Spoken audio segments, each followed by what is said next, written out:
Hey guys, welcome to my channel, welcome to my page. In today's video, a lot of you have seen my homeschool room through my Instagram reels or my stories and have asked for a tour. So here we go.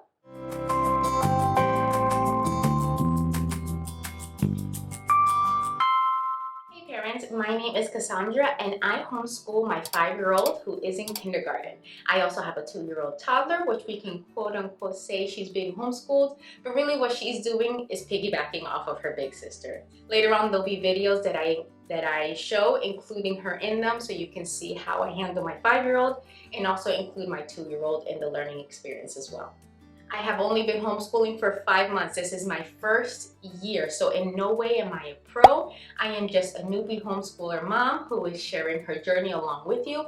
Before I dive into showing you my room and what I do with it and why, I want to review a few things with you first. Number one, think about your space and the purpose for it. When we decided to homeschool and we started thinking about the space we wanted to homeschool in, I took into consideration our day-to-day lifestyle. What a day in our shoes look like, what challenges would we have, what activities we would like to do most of the time, and thought of a space that would work well with that lifestyle. When a lot of homeschool moms have thought about that, they realize, I don't want a whole room. Maybe I like the kitchen table. Or maybe we have just a small desk in a corner of their room. Or maybe we just want to be more free-spirited. We'll go outside, we'll be on the couch, we'll be in the car on a trip. They do it based off of their lifestyle. For my home, we spend about 95% of the time in our house. I'm a stay-at-home mom. I homeschool the girls, and my husband and I own a business which he works from home. Because of that, I wanted a space specifically set for homeschool. The reason I wanted that was because I wanted to be able to disconnect from school when we were done for the day. Yes, I also have a play area for them, but they are able to scatter around the room, play around, and disassociate themselves from this part of homeschool, which is the learning part. Another thing to think about is, how do your children learn? My children love to play, and most 5-year-olds and 2-year-olds and those ages in between, that's majority of how they enjoy to learn. So I wanted an area that I can do activities. We can get messy, we can put slime, sand, paint, we can dress up, we can write on boards, we can write on walls, we can do everything in that room.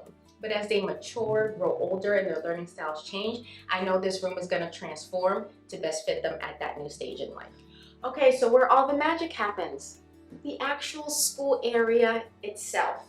I have these 2 desks that I got from Amazon. I'll link them below so you can see. What I really liked about it is that the top opens on each one.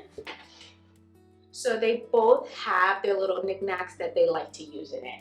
I have a pencil box in each one. Those pretty big ones. And I have everything that I put for Izabella. Luna has it as well. For a 2-year-old little sibling who's gonna look up to their big brother or sister, you really want to include them in all that you do. I like these desks as well because it came with a roll of paper here, and so I'm able to pull it down, I tape it, they can paint on it, they can color, I cut it out, I frame it, I put anything on the walls. Izabella does have a little book bag here. Our room does look very similar to a school room.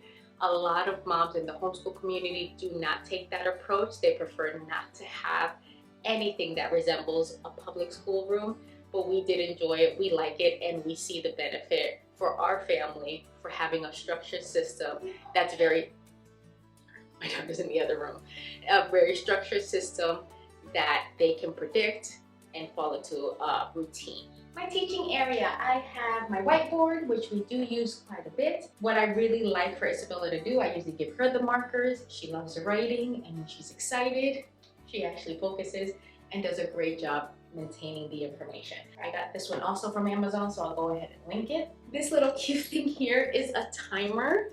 The reason, let me get out of view. There we go. The reason she's obsessed with it is because it's like a visual learning type thing. So when you turn it, it shows, and then as the minutes go, it goes away. So if you're looking for a timer to just teach routine and things like that, we don't use it actually for the schoolwork because I am not into scheduled work. To me, it just built anxiety when I was in school, saying you have to do this in X amount of time. I don't do that. We do it more just for learning numbers, playing around, and having a visual, something visual to like see time type thing. So this is a great thing to have. This is such a popular little thing to do. So we have our day of the week. So every day when we start, I ask Izabella, what day is it? She's like, Monday, Tuesday, Wednesday, things like that. The month, the day, she's learning her numbers, and the year, she learns how to say the temperature is 45 degrees. It's going to be sunny. We are in winter. So this is a great board to have. We also have days of the week where I put Velcro on them, and it talks about today is, yesterday was, tomorrow will be. So it talks about present, future, and past tense, and she gets to learn that as well. Here I just have like my little knickknacks for me writing, my magnet pieces, my little inspiration that I look at. The future of the world is in this classroom, because it is.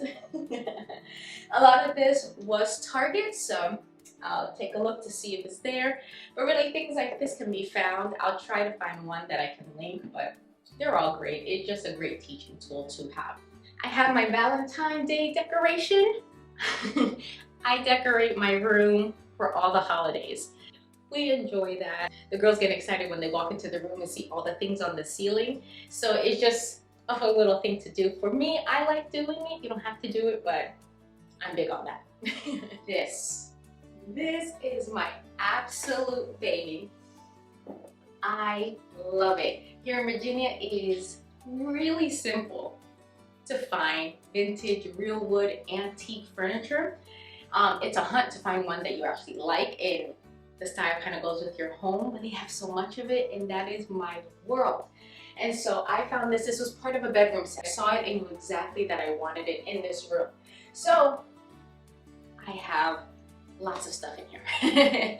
And I want to again say that you do not have to have this amount of stuff on it, but we do a lot of arts and crafts. We do a lot of painting. We do a lot of stuff like that. And I don't share this part of my life, but I am a huge bargain shopper. I find these things when they are unimaginably cheap. I mean, in the cents is when I've gotten majority of what I have in here. So when you see it, don't be like, I'm never gonna have it. The only reason I do is because I bargain shop. So I'll do a close-up of everything, but overall I have 3 compartments here, 3 drawers.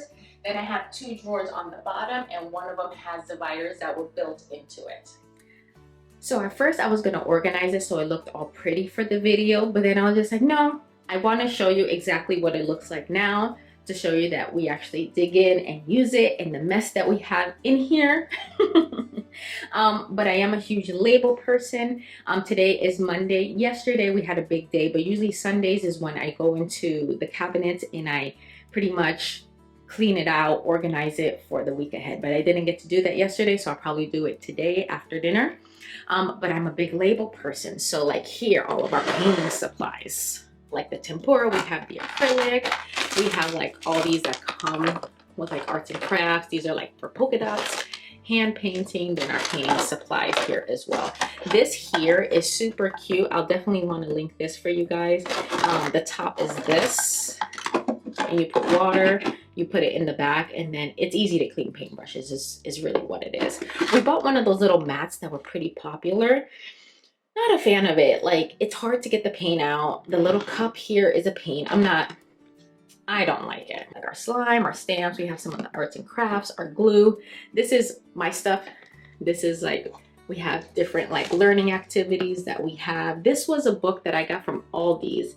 I got that while she was still in public school, and it was kind of like our test. We were just like, okay, we're gonna kind of quote unquote pretend to homeschool, see how we both enjoy it, if it's something we want to do. And it worked out great. Obviously, we're here. But just learning little activities. We use these a ton for math. This is a great hands-on visual learning way where they can learn to do addition, subtraction, things like that. Same thing, these are like the magnet cubes, and we put them on the fridge, we put them on the whiteboard.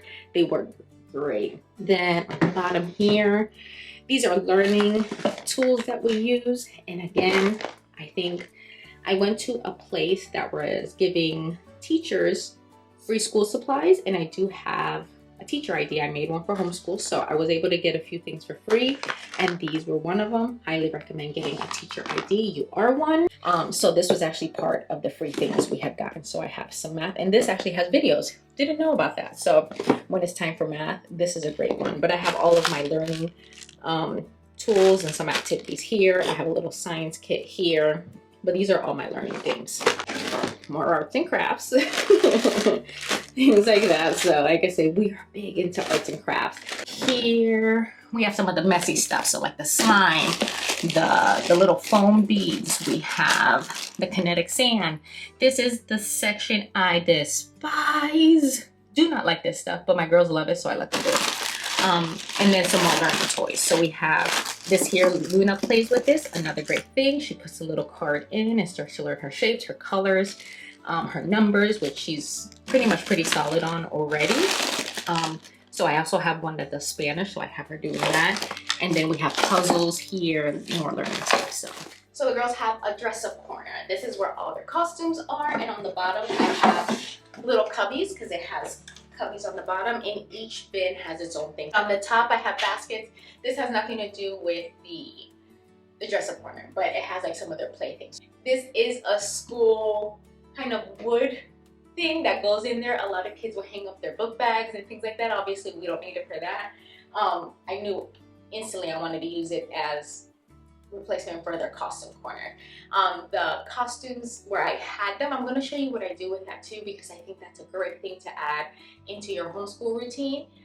But I'll show you that in a little bit. Obviously this isn't a super easy find, and honestly I would have never purchased it off the internet because it is very expensive. When I looked it up, zero intention. I only got it because I saw it at a flea market and it was 25 bucks. What I'm using the old one for was I decided to get 7 hangers and put the days of the week on each hanger.